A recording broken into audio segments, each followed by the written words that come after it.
Her report is subject to Israeli military restrictions. So for us to go inside and stand by our missions, it means a lot for us.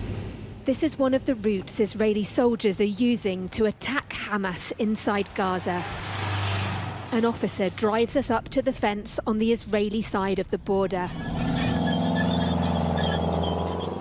From here, we switch to heavier armour. Journalists living inside Gaza have been reporting on the war from the ground since it began. But this is the first time the Israeli military has allowed reporters to enter the Palestinian territory with its troops. We step out at a neighbourhood in central Gaza, just over a mile from the Israeli border. The sound of gunfire is immediate.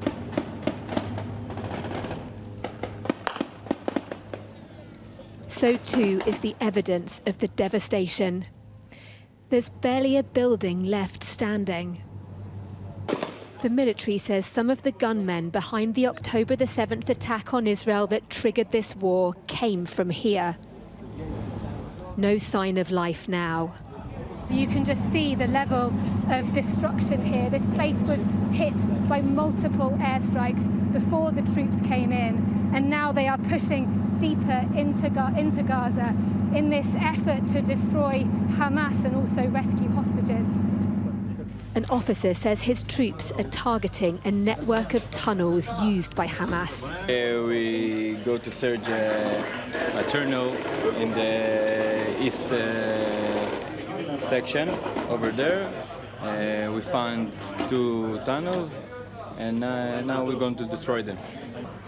The soldiers claim this was a residential home that doubled up as a Hamas assembly point.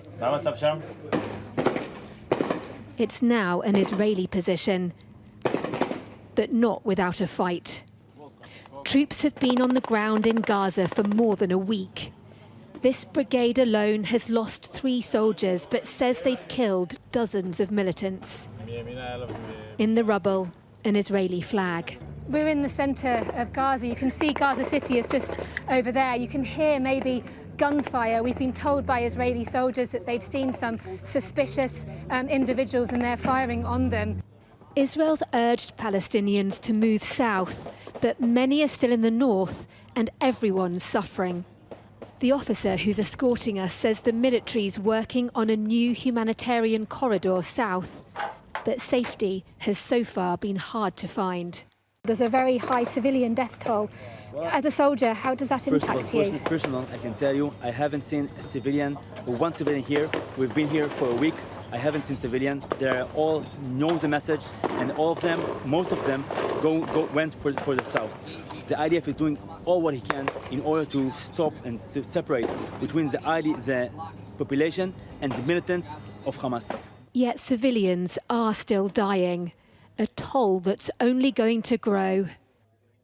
Our time on the ground is limited, but the soldiers look set to stay. Israel's war here will be long and hard. We're serving the country. Okay, we taking care that the 7th October will never happen again. Deborah Haynes, Sky News in Gaza.